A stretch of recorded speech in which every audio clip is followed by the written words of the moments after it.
الحمد لله الذي جعل الحمد مفتاحا لذكره وسبيلا إلى جنانه وسببا لزيادة إحسانه والصلاة والسلام والتحية والإكرام على سيد أسلم في الوجود سر الله في كل موجود نقطة دائرة الوجود صاحب اللواء الحمد والمقام المحمود مولانا ومولى الثقلين جد الحسن والحسين أبي القاسم محمد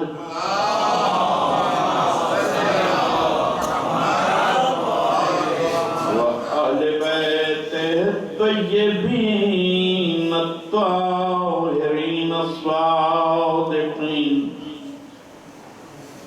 الذين أذهب الله عنهم الرجس وطهرهم تطهيرا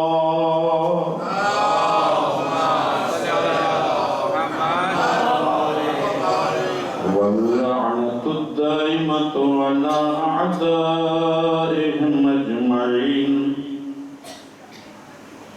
أما بعد فقد قال الله تبارك وتعالى في كتابه المبين بسم الله الرحمن الرحيم إنا أعطيناك الكوثر محمد آل محمد سامعین گرامی قدر کوثر کا مفہوم خیر کثیر، یعنی قرآن میں الکوثر نام ہے جناب حضرت فاطمہ زہرا صلی اللہ علیہ وسلم۔ قرآن میں یہ بیوی کا نام ہے اور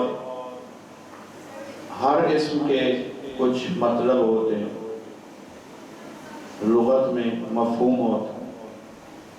تو بی بی کا جو اسم الکوثر ہے، اس میں کوئی شک نہیں کہ یہ بی بی ہی کا اسم ہے، اس کی کوئی دوسری تعویل ممکن نہیں، اس کی کوئی دوسری تفسیر ممکن نہیں، یہ صرف جناب سیدہ کا نام ہے۔ اور جو جو چیز بی بی سے جڑی ہے وہ بھی کوثر کہلائے گی، اسی لیے حوض کوثر کو بھی چشمہ کوثر میں تشریح کر چکا ہوں۔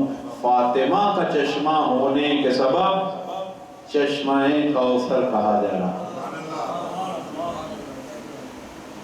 آل بھی رسول کی جو آل ہے، چونکہ آل کا وسیلہ بھی فاطمہ ہے، اس لیے آل بھی آل کوثر کہلاتی ہے۔ اور کوثر کے لغت میں نے عرض کیا کیا معنی ہے؟ خیر کثیر۔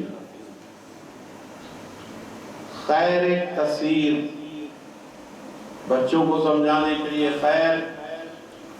خیر کا وہ لفظ جو عام ہے، جسے ہم سب سنتے ہیں، کسی چیز میں وہ حصہ جو اللہ کی نعمت کی علامت ہو، جو اللہ کے لطف و احسان کی علامت ہے، جس میں رب کی رضا شامل ہو، اس کام کو، اس چیز کو خیر کہتے ہیں۔ اور خیر کے مقابلے میں بعض لفظ اپنے متضاد سے زیادہ پہچانے جاتے ہیں۔ خیر کے مقابلے میں ضد میں اگر کوئی آئے تو اسے کہتے ہیں شر۔ تو اب جو خیر کثیر کے مقابلہ میں آ جائے وہ ہوگا شر کثیر، کیونکہ وہ خیر کثیر ہے۔ اور کثیر کیا ہے؟ خیر کثیر میں نے کہا کوثر کا مطلب ہے، کوثر کا لفظ ہے، کثار کا لفظ ہے، کثرت سے ہیں یہ الفاظ. یعنی کوثر کا بنیادی مفہوم جس چیز میں کثرت پائی جائے، جس چیز میں کمی کا کوئی امکان نہ ہو، اسے کہتے ہیں کوثر. اور اس کوثر کو جب یہ نام بنا جناب سیدہ کا، قرآن میں یہ سورہ کوثر آیا، تو کوثر کا مفہوم کیا ہے؟ لغت کے حوالہ سے خیر کثیر. خیر کا مفہوم میں نے عرض کیا، کثیر کیا ہے؟ کثرت سے جو چیز ہو، جس کا اندازہ لگانا آسان نہ ہو، بہت زیادہ، اسے کہتے ہیں کثیر. چونکہ حوض کوثر بھی وہ پانی ہوگا کہ آدم سے لے کر قیامت تک جتنی انسانیت ہے، اس میں جتنے مومنین ہیں، وہ تمام اس پانی سے استفادہ کریں گے، مگر اس پانی میں کبھی کمی نہ ہوگی. تو کثرت کے لحاظ سے اس لیے کمی نہیں ہوگی کہ اس سے رشتہ ہے، اس کی ذات سے رشتہ ہے، جس کی بارگاہ میں نہ فضائل کی کمی ہے، نہ نعمتوں کی کمی ہے، نہ کمالات کی کمی ہے. تو بی بی خیر کثیر ہے، اس کا چشمہ بھی خیر کثیر ہے، اس کی آل بھی خیر کثیر ہے. جو چیز فاطمہ سے جڑ جائے، جو فاطمہ کی ملکیت میں آ جائے، وہ کثیر ہو جاتی ہے. اور دوسرا حصہ، دو ٹائٹل اس چیز کو ملتے ہیں، کیفیت کے لحاظ سے، ماہیت کے لحاظ سے، آئیڈینٹی کے لحاظ سے وہ خیر ہے، اور کوانٹیٹی کے لحاظ سے یعنی کوالٹی کے لحاظ سے وہ چیز خیر ہوتی ہے، اور کوانٹیٹی کے حساب سے وہ کثیر ہوتی ہے. تو یہ ہے خیر کثیر. خیر میں کوانٹیٹی بھی ہے، کوالٹی بھی ہے. خیر کثیر یہ دونوں ملے الکوثر بنا. اب قرآن نے اس حوالے سے گفتگو کی، کئی مقامات پہ خیر کثیر کو بھی اللہ نے آیات میں استعمال کیا. میں تمام آیتیں نہیں پڑھ رہا، مثال کے لیے آپ کو کچھ آیتیں. وَيُعْتِ اللَّهُ وَيُعْتِ الْحِكْمَةَ، وَيُعْتِ، یہ سورہ بقرہ کی آیت ہے. وَيُعْتِ الْحِكْمَةَ فَقَدْ يَعْتِيَ خَيْرًا كَثِيرًا. سورہ بقرہ میں اللہ نے تذکرہ ہے جناب لقمان علیہ السلام. وَيُعْتِ الْحِكْمَةَ فَقَدْ يَعْتِيَ خَيْرًا كَثِيرًا.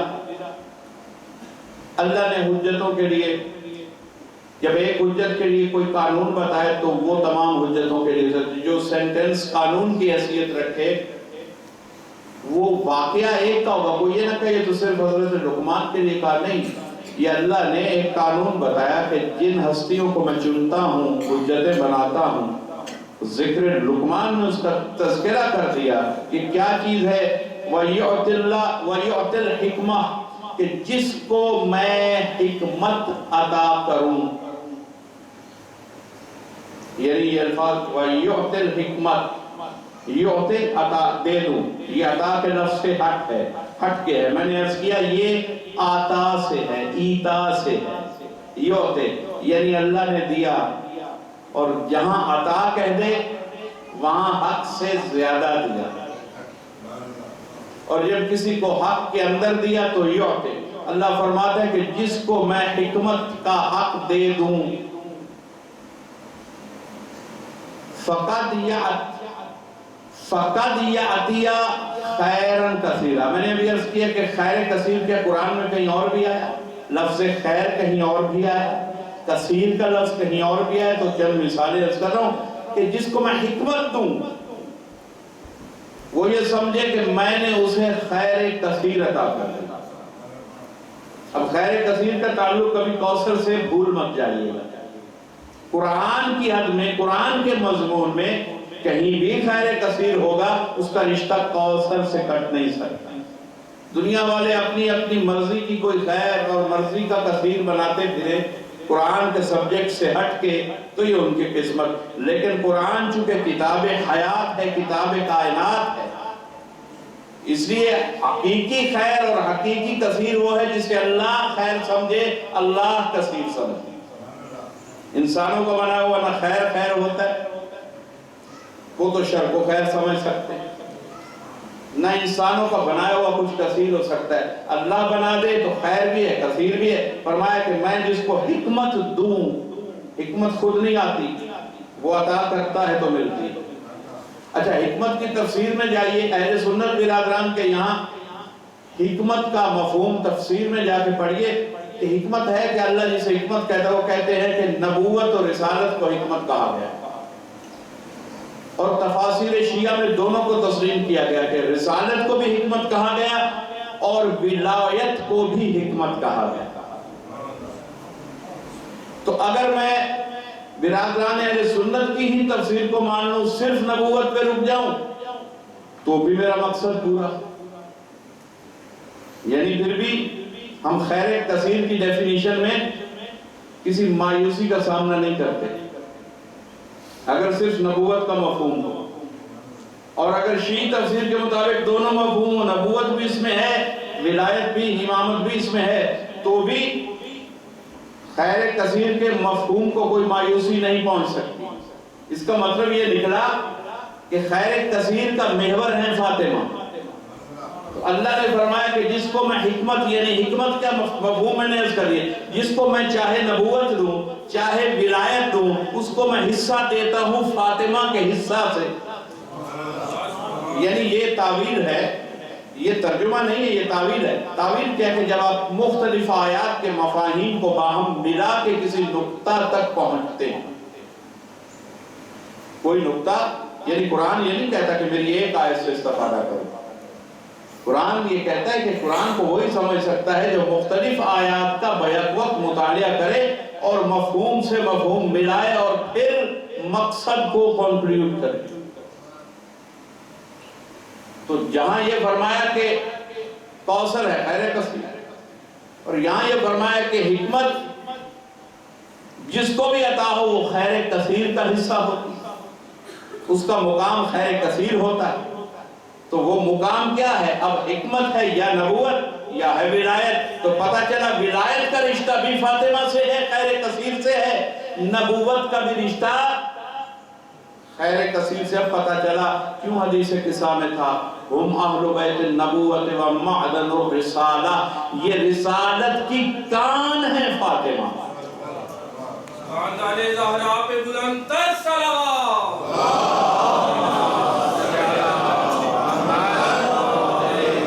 تو دیکھیے کوئی بھی چیز کان سے نکل جانے کے بعد کثیر نہیں رہتی، کثیر اس وقت تک ہے جب تک کان میں، اور فاطمہ کان نبوت ہے، کان ولایت ہے۔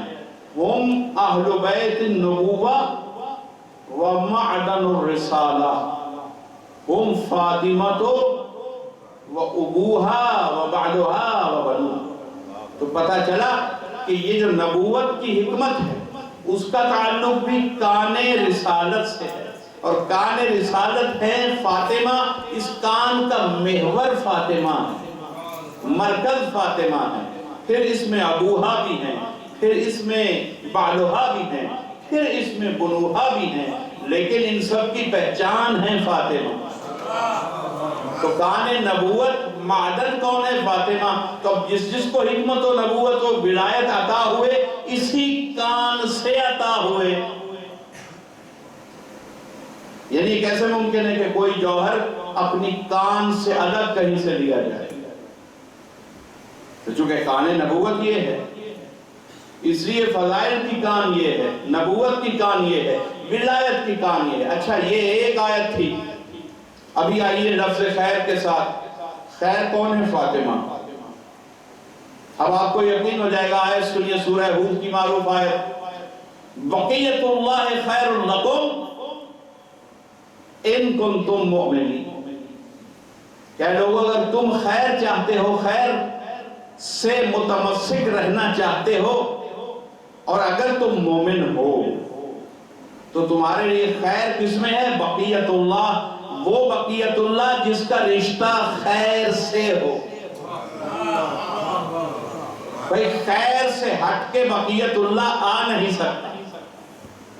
اور بقیت اللہ سب تفسیریں مکتب آل محمد میں تو تمام تفسیریں متفق ہیں، یہ آیت صاحب العصر والزمان کی شان میں.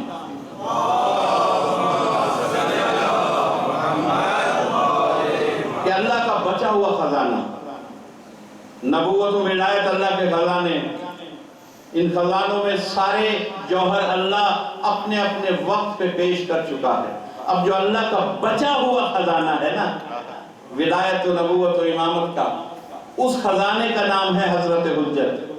اور اللہ نے اعلان فرمایا بقیت اللہ خیر لکم. پتا چلا کہ بقیت اللہ کے بغیر کوئی مومن نہیں بن سکتا، اور بقیت اللہ کا رشتہ ہے خیر سے. تو اب کوئی اگر اپنے ہادی کو یا اپنے کسی خیر خواہ کو فاطمہ سے ہٹ کے تلاش کرے گا تو ممکن نہیں سی کہ اللہ نے کسی کو اور محور خیر بنایا ہی نہیں. جب وہ محور خیر نہیں تو وہ اللہ کا بقیہ نہیں بن سکتا. جب اللہ کا بقیہ نہیں بن سکتا تو اس کے ساتھ تمسک رکھنا آپ کو مومن نہیں رکھ سکتا. تو مومن ہونے کی شرط یہ ہے کہ اللہ کے بقیہ کو تلاش کریں، اور بقیہ کے لیے اللہ نے لفظ آیت کے اندر رکھا تاکہ ریفرنس مل جائے لوگوں کو کہ بقیہ کہیں اور تلاش نہ کریں. بقیت اللہ خیر لکم ان کنتم مؤمنین، کہ تمہارے لیے خیر جو ہے اس کا حصہ بقیت اللہ کی صورت میں ہم نے موجود رکھا ہوا ہے. اگر تم اس سے رشتہ رکھو گے جو خیر سے منسلک بقیت اللہ ہے تبھی تم مومن کہلا سکتے ہو. کسی نے معصوم نے ایک اور آیت کہ یا ایھا الذین آمنوا، مفاہیم تھوڑا سا یہ جو آیتوں کے ریفرنس ہوتے ہیں اور میں پیش کرتا ہوں. بس اوقات لوگ منوان ترجمے کے آدمی ہیں، لوگ تفسیر و تعویل کی تحقیقات میں جانے سے پریشان ہوتے ہیں اور بعض اوقات مضامین ذرا مشکل ہو جاتے ہیں. لیکن بی بی کا مرحلہ ہے فضائل کی کان میں جا کے کچھ تلاش کرنا ہے.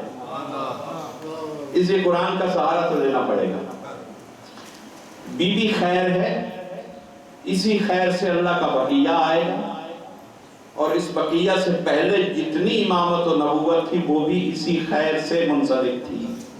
اس میں تو کوئی شک نہیں. تو آیت کا مفہوم بھی یہی ہے، اس میں لفظ بقیہ بھی ہے، اللہ بھی ہے.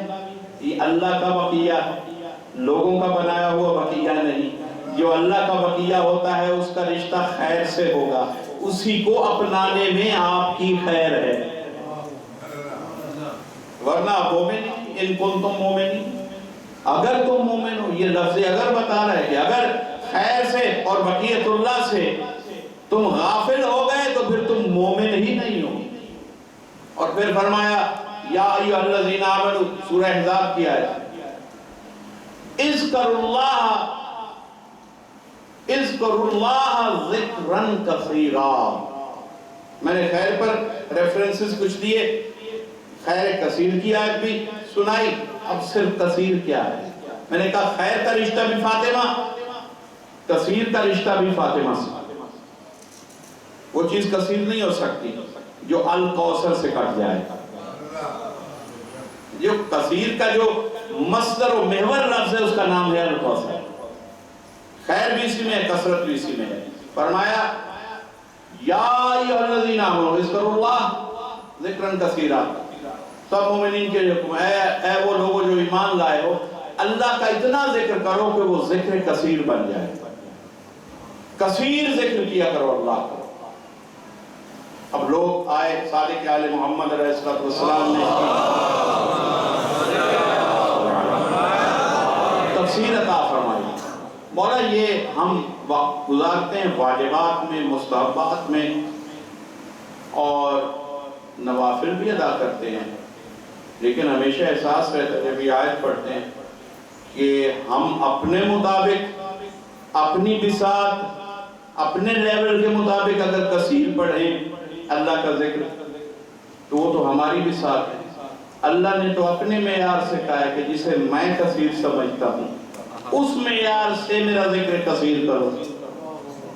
یعنی ہو سکتا ہے میں تھوڑی سی عبادت کو اپنے لیے کافی سمجھتا ہوں، میرا جسم تھک جاتا ہے، میں محدود ہوں،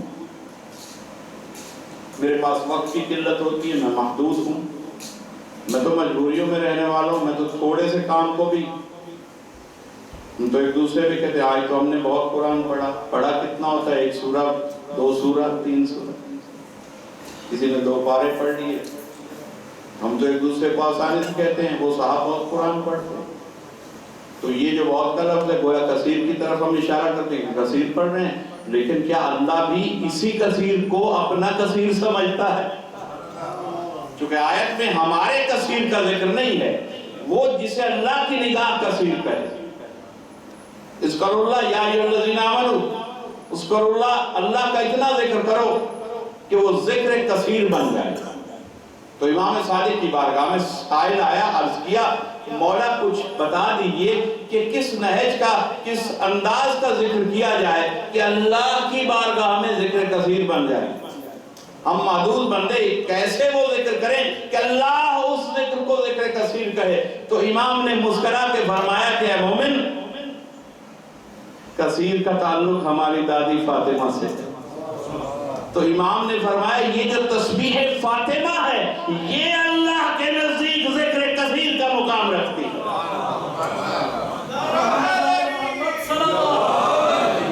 یہی تو ذکر کثیر ہے.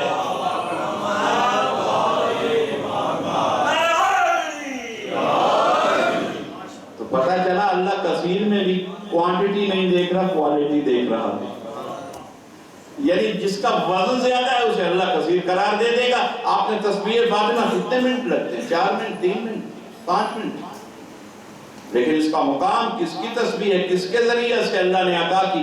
سیدہ کے وسیلہ سے، اس فاطمہ کے وسیلہ سے جو مالک کوثر ہے، جو مفہوم الکوثر رکھتی ہے. اب فاطمہ سے چاہے مختصر تسبیح جڑ جائے وہ بھی خیر کثیر، وہ بھی ذکر کثیر. فاطمہ سے امامت کا ایک سلسلہ جڑ جائے وہ بھی آل کثیر، وہ بھی امامت کوثر. اگر فاطمہ سے کوئی حوض کوثر جڑ جائے وہ بھی کوثر. تو یہ بی بی وہ ذات ہے. فاطمہ سے اگر ضرب مل جائے کسی کو ملٹی پلائی ود، تو جتنا قلیل ہے وہ کثیر ہے. فاطمہ بی بی کا عدد بھی 9 ہے. بی بی کا عدد اگر ڈیجٹس کی دنیا میں علم الاعداد میں جائیں، بی بی کا عدد ہے 9. اور جو معجزہ عدد 9 میں ہے وہ 1 سے لے کر کسی 9 تک کسی اور عدد میں نہیں، کیونکہ اعداد 9 ہیں. باقی تو جوڑے ہیں نا اعداد کے، پیئرز ہیں. اصل اعداد 1 سے 9 تک. جو کمال عدد 9 میں ہے وہ کسی میں نہیں. 9 کو آپ ضرب دیے جائیں گے، 9 دونے 18، 9 times 3 کیا؟ 24. بچے بیٹھے تو پہاڑے یاد کرتے ہیں، پہاڑا کہتے ہیں. یہ آپ کیا کہتے ہیں پہاڑوں کو؟ ٹیبلز کہتے ہیں. تو ٹیبلز آپ دیکھیے کہ جو 9 کی ٹیبل ہے آپ عجیب، you can count that. You started from 9 times 1. جواب کیا نکلا؟ 9. 9 into 2 18. 8 اور 1 کو پھر جمع کیجئے 9. 8 اور 3 into 3 24. 8 2 27 سوری 27. مجھے بھول گئے پہاڑے، لیکن مجھے اندازہ ہوا جب 9 نہیں بن رہا تو میں پہاڑا غلط کہہ رہا ہوں. یہ 9 کے اندر 9 بننا واجب ہے. 27 7 اور 2 9. 4 سے کیجئے 36. 6 اور 3 9. 5 سے کیجئے 45. 5 اور 4 9. 6 کیا ہوگا؟ 54. 9 ہی بنے گا. 63 7 سے کیا 9 ہی بنا. 9 کو 9 سے کیا 81 9 بنا. 9 کو 10 سے ضرب دیجئے 90 0 گیا 9 بنا، تو 9 ایسا عدد ہے کہ جو اپنے وجود کو ایسا برقرار رکھتا ہے کہ کسی بھی حالت میں اپنی اصل شخصیت کو کھونے نہیں دیتا۔ تو جسے سلامتی چاہیے وہ فاطمہ کے سائے میں آ جائے۔ فاطمہ کی ذات سے اگر عدد کو رشتہ ہو جائے وہ عدد گم نہیں ہوتا۔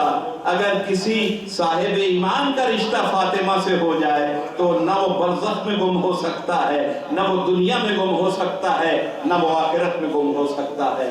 وہ گمشدہ لوگوں میں نہیں جا سکتا، وہ لاوارث لوگوں کی قطار میں کھڑا نہیں ہو سکتا، اس لیے کہ اس کا رشتہ فاطمہ سے ہے۔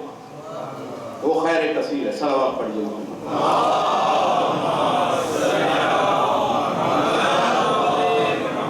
اور شہزادی کو جنہوں نے نہیں سمجھا تو پیغمبر نے اتنے فضائل بیان کیے، نہیں سمجھا۔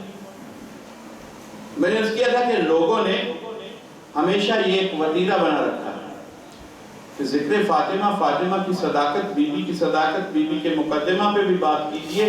حالانکہ بخاری میں 3 مقامات پر یہ لکھا ہوا ہے کہ جناب سیدہ کو لوٹایا گیا خالی ہاتھ اور بی بی فلاں فلاں سے ناراض گئیں، حتیٰ جنازے سے بھی روکا۔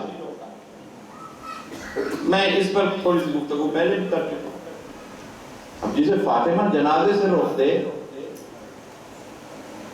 ہم کیا مانے انہیں؟ کہ ہم تاریخ سے، ہم لوگوں کی رائے سے مذہب کو لیں یا اس سے مذہب کو لیں جو بذات منی ہے رسول کے لیے، جو ام و ابیہا ہے رسول کے لیے، جو بارہ روح نبوت ہے۔ تو بی بی اگر ناراض چلی گئی تو بہت سے لوگ دوسرے فرقوں سے جب بھی منقلب ہوئے ذکر حضرت فاطمہ پہ آ کے منقلب ہوئے کہ بہت کچھ ہضم کر گئے، لیکن جب حق فاطمہ ان کے سامنے صحیح معانی میں اور انہوں نے سچے دل سے جب تحقیق کر لی تو ایک لمحہ لگا انہیں سارے سوئچ جو ادھر ادھر 1 2 3 جتنے سوئچ تھے سب اتارے، ڈسکنیکٹ کیا، فاطمہ کے سائے میں آ گئے۔ یہ مقدر کی بات ہے اور دل کی لگن کی بات ہے کہ آپ کتنے سچے دل سے دین تلاش کرنا چاہتے ہیں۔ یہ گروہ بندیاں تو حق کا راستہ چھین لیتی ہیں۔ گروہ بندی چاہے ادھر ادھر کی ہو چاہے کسی مذہب کے اندر ہو، یاد رکھیے اگر ہم لوگوں میں بھی گروہ بن جائیں تو ہم حق سے پھر جاتے ہیں، ہم پھر گروہ کی پیروی کرنا شروع کر دیتے ہیں۔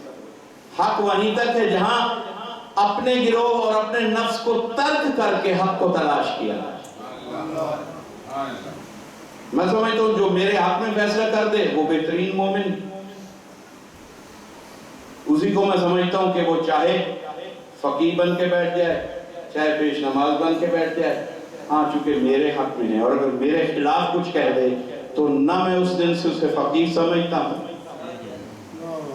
نہ میں اس کے پیچھے نماز پڑھنا جائز سمجھتا ہوں۔ اس کا مطلب ہے کہ میرا اصل امام میرا نفس ہے۔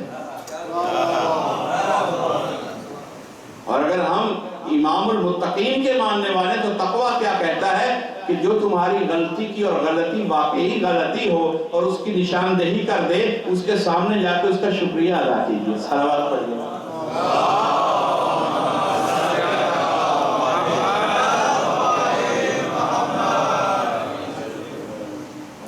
ہمیں اس نفس کی جکڑ سے نکلنا ہے، ورنہ ہمارا جو لین دین ہے مجالس میں معصومین سے جو لین دین ہم کرنے آتے ہیں، جو اللہ سے لین دین کرنے آتے ہیں، وہ سارا ہماری بند آنکھوں کی نظر ہو جاتا ہے۔ نفس ہم سے چھین لیتا ہے وہ نعمتیں جو ہماری روح کو سجا سکتی ہیں، آخرت میں سرخرو کر سکتی ہیں، ہم ان نعمتوں کو کھونا شروع کر دیتے ہیں جب ہم صرف اپنی پسند اور اپنے فائدے کو ہی دین سمجھیں۔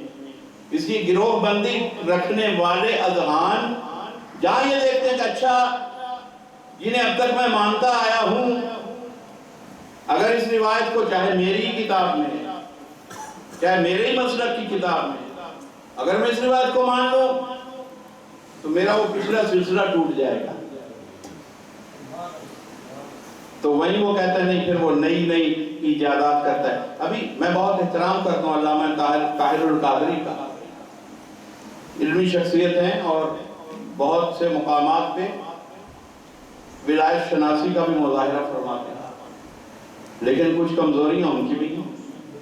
ابھی انہوں نے انٹرنیٹ پہ 3-4 حصوں میں ایک تقریر ڈالی ہے جو حق کے فدق کے انکار سے ڈالی، اور اس میں ایسی جھوٹی تعویلیں اور تفسیریں گھڑی ہیں کہ وَآتَ ذِی الْقُرْبَىٰ حَقَّهُ والی آیت میں انہوں نے ثابت کرنے کی کوشش کی ہے ٹیکنیکلی سے مراد ہے وہ ٹیکنیک نہیں جو فطرت میں ہے، پچایتی ٹیکنیک ہے.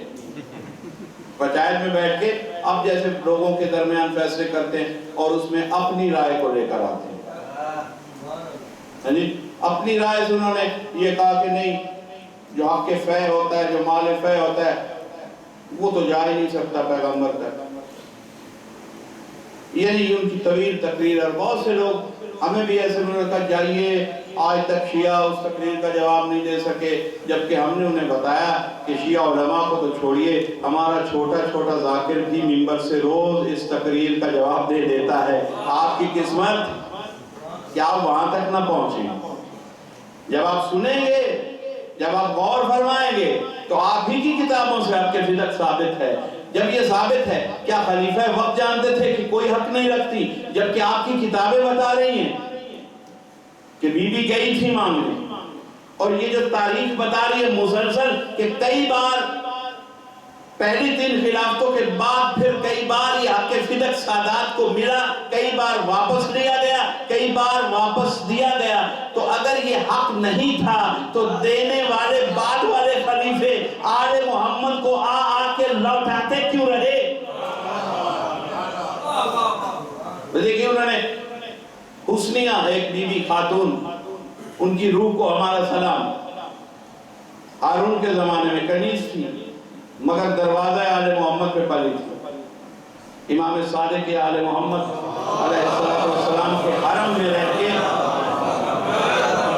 یعنی کسی مومن کی کنیز تھی اور خدمت کے لیے آتی تھی تو حرم کی خدمت میں رہتی تھی، حرم امام صادق کی خدمت میں. تو 10 سال رہی تو ایسی عالمہ بن گئی.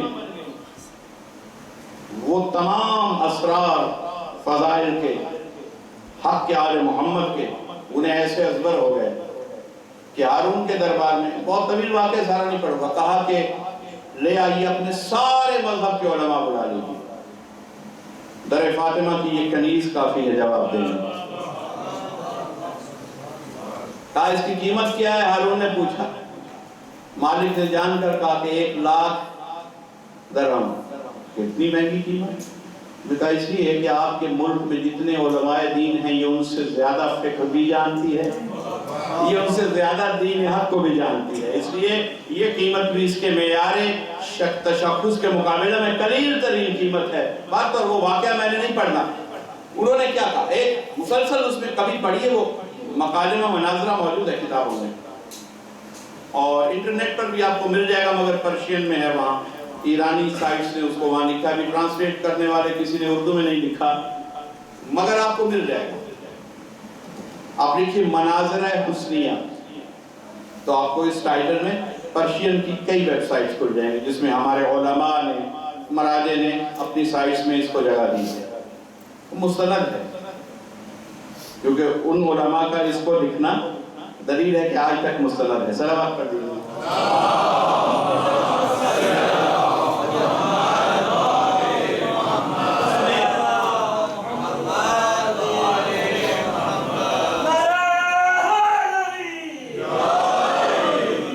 اس میں یہی کہا گیا. بہت سے جب سوال ہوئے تو آخر میں، اور آج تک یہی ہوتا ہے، ہم سے بھی ایک شخص مناظرہ کرتا رہا پچھلے مہینے، جیسے ہی سیدہ کا مہینہ شروع ہوا کچھ پوسٹیں فیس بک پہ، کمرشل میڈیا پہ ہماری طرف سے بی بی کے فضائل کے حوالے سے گئیں، اور جن کے کچھ فضائل نہ تھے ان کو ماننے والوں کو کچھ تکلیفیں پہنچی. ہم سے مناظرہ کرتے رہے، کافی وہ میٹیریل ہمیں آدھا دن انہیں جواب لکھنے پڑے، اس لیے کہ کوئی یہ نہ کہے کہ مکتب تشیع کے پاس حجت ختم ہو گئی، چاہے ایک فرد کو بھی، مگر وہ ایک فرد پیچھے پوری قوم لیے کھڑا ہوتا ہے، اس لیے اس کو بھی جواب دینا ضروری ہوتا ہے۔ تو وہ بھی آخر میں جب ہر چیز کا جواب کتابوں میں ہم نے بتا دیا، حتیٰ کہ تراشے بھیج دیے کہ یہ فوٹو سٹیٹ ہے، یہ سکیننگ کاپی آپ کی کتاب سے پڑھیے، اسے یہاں کیا لکھا ہوا ہے۔ اس کے بعد کہنے لگے یہ سب ایسے باتیں، جو لوگ رسول کے سائے میں سو رہے ہیں، آپ بھی کسی بحث کی آخر میں یہی کہہ رہا، آپ ان کے بارے میں رائے اچھی نہیں رکھتے جو پہلو رسول میں سو رہے ہیں۔ تو اب یہ ایک عجیب سا لاجک ہے، وہاں بھی ہمارے پاس جواب ہی جواب ہے کہ نہ جبرائیل آئے تھے کہ نہ یہاں دفن کرو،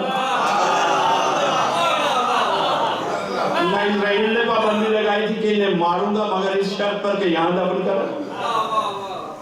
بھائی وہ ایک حاکم دوسرے حاکم کو چاہے کعبہ کے ذمہ میں دفن کر دیتا، کون تھا روکنے والا؟ لیکن ایک حاکم نے، بات تو تب ہے کہ جب اس جیسا حاکم پیچھے نہ رہے، وہ بھی دفن ہوتا ہوا کہیں نظر آ جائے۔ میں بہت سی باتیں ایک جملہ میں کہہ گیا ہوں کہ جب اپنے جیسا کوئی نہ رہے پیچھے، پھر اسے بھی کسی مقدس مقام پہ دفن ہوتا ہوا دکھا دو۔ پھر یہ دو ہی کیوں، پھر تیسرے کا کیوں نہیں مقام آتا؟ یعنی عقلی طور پہ کوئی لاجک ہی نہیں ہے۔ تاریخ کہ یہ وہ کہہ سکتا ہے کہ رسول جیسا، اچھا یہاں اختیار رسول کو بہت مان رہے ہیں، زندگی میں نہیں مانا۔ یہ وہ کہہ سکتا ہے کہ کوئی دفن ہو جائے رسول کے پہلو میں اور رسول نہ چاہتے ہوں، یہ مجھے لکھا گیا۔ اور میں نے عرض کیا، میں نے کہا کہ رسول بڑا ہی اللہ، کہنے لگے اللہ، تو میں نے کہا یہ ہو کیسے کہ اللہ جیسے طاقتور کے ہوتے ہوئے اس کے گھر میں 360 بت، اس کی مرضی کے بغیر پڑے رہے اور اللہ خاموش رہا؟ تو رسول تو اللہ کی سنت پہ عمل کر رہے ہیں، صلوات پڑھیے محمد۔ اب وہاں سے بھی وہ بت تبھی نکلے جب ایک بت شکن آیا تھا، یہاں سے بھی کچھ بت تب نکلیں گے جب اس بت شکن کا آخری بت شکن بیٹا ہے۔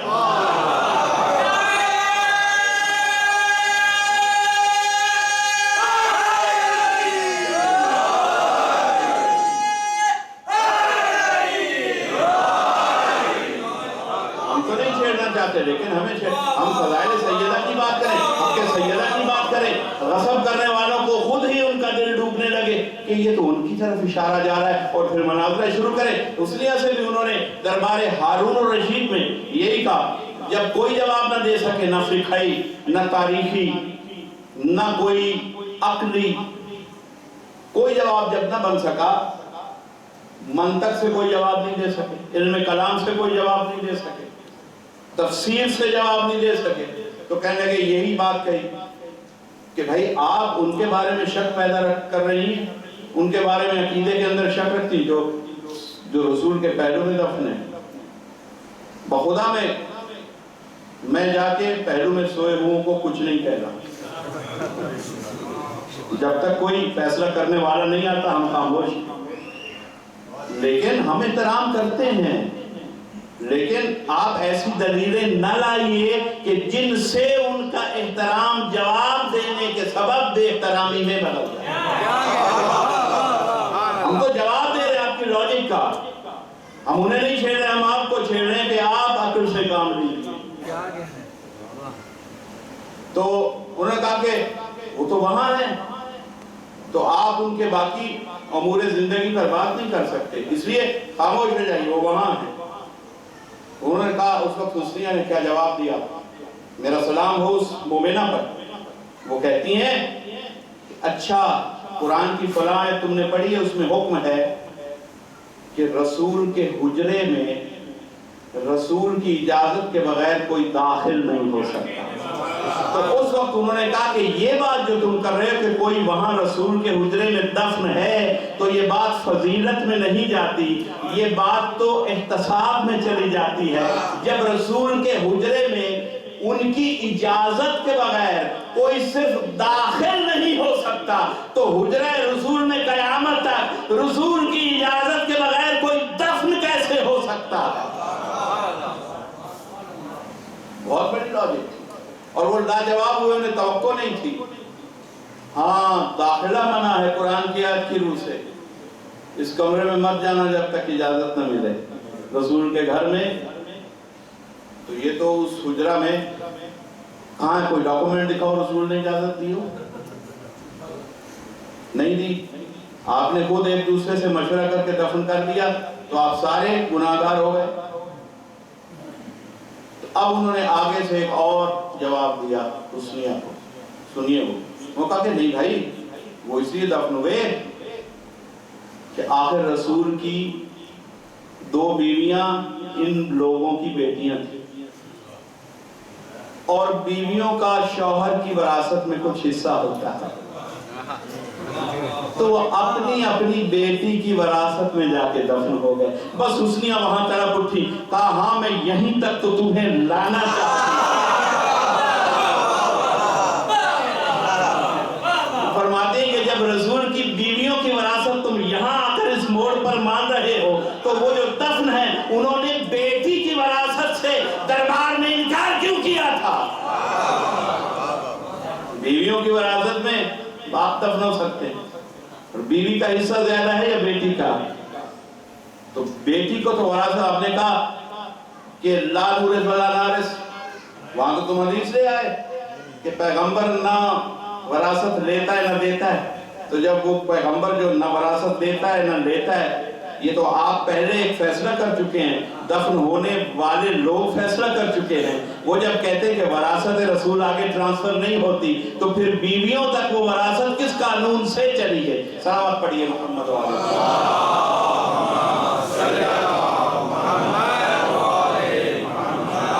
پھر کہا کہ آپ کو اچھا اب یہ جو حصہ ہے، 2 دن سے اس پر میں خاکہ دے رہا ہوں کہ میں بات کروں گا، کہ بھئی یہ بھی کہا گیا کہ وہ جو رسول کے ساتھ ہجرت میں ساتھ تھے،